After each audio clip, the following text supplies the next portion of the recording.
What is going on, guys? It's been a minute. By a minute, I mean like 5 years, 4 years, I don't know. Anyway, here we go. We're back with the Honda. So I'm sure a lot of people who might ride their four-wheelers would probably not have their four-wheeler anymore, but I take care of mine. By take care of it, I mean I have no one to ride with anymore. So it does a lot of sitting and looking pretty. So in the last video, I think y'all saw I had cryptids on here. A lot has happened since then. I've got 29.5 Terminators. This is like my second set I've had on here. My first set I swapped for some Silverbacks, but I don't know, something about Terminators. I like the blocky tire look. But yeah, this is a 2015 model Rancher. I've had, as far as issues with it, about like its durability, these plastics, you know, if you hit a branch wrong or someone sits on here it's the wrong way, you can say bye to that. And, you know, we've tried drilling holes and putting zip ties in there, and it just doesn't hold up. Like, it's still pretty flimsy. Same on this side, but I mean it's still there, so I guess that's all that matters. Same for these little like these little plastic clips they come out. Foot shift has been amazing. It has never failed me once. The four-wheel drive, it's been a little iffy, but it's never really failed me before. I've never had any radiator problems. When I first got the four-wheeler, it used to overheat every now and then when I would get mud up inside the radiator up in there. But, you know, you wash that out and you're good. Bumper, let's see here. I had a little Suzuki, and we had to push start it because it was a sack of shit. So I had to put it in gear and to ram it with the Honda. So that's why it's rusty and bent in. Other than that, though, that's a good bumper. This bumper has ate shit, and it's still on there good. It's pushing up on my plastic, and it's sitting a little bit that way, but it's all right.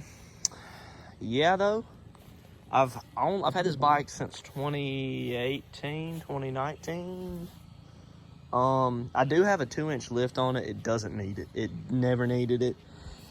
People say, oh, you know, these bikes need lifts to be able to run big tires. They don't. You don't need a lift to run 30s. To run 31s, you don't. You don't even need a lift to run 31s. Because I had 31-inch Outlaws on here, and it didn't. You're going to rub up under here a little bit. Yeah, those are my knees. You're gonna rub up under here a little bit, and you're gonna rub up under here.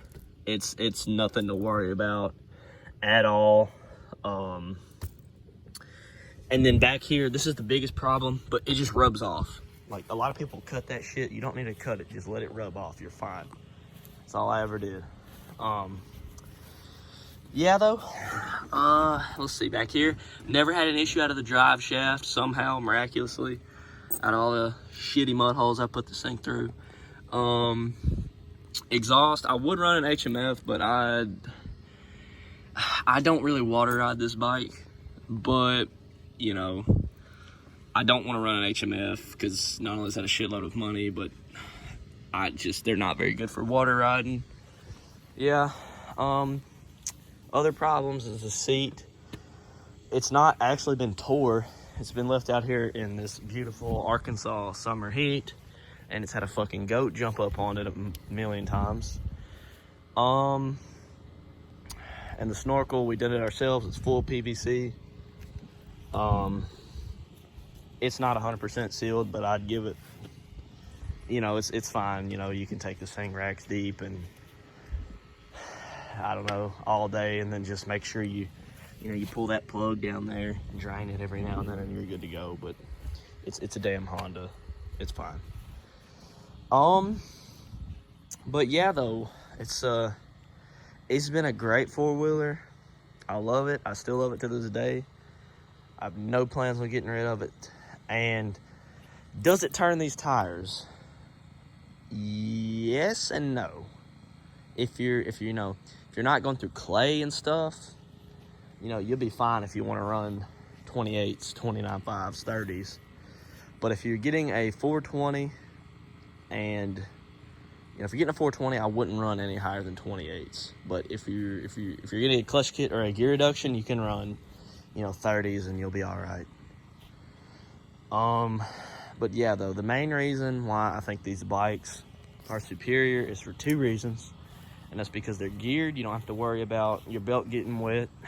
Now, there's also a drawback to that, and that's it having less power to be able to turn these tires. And 2 is the reliability.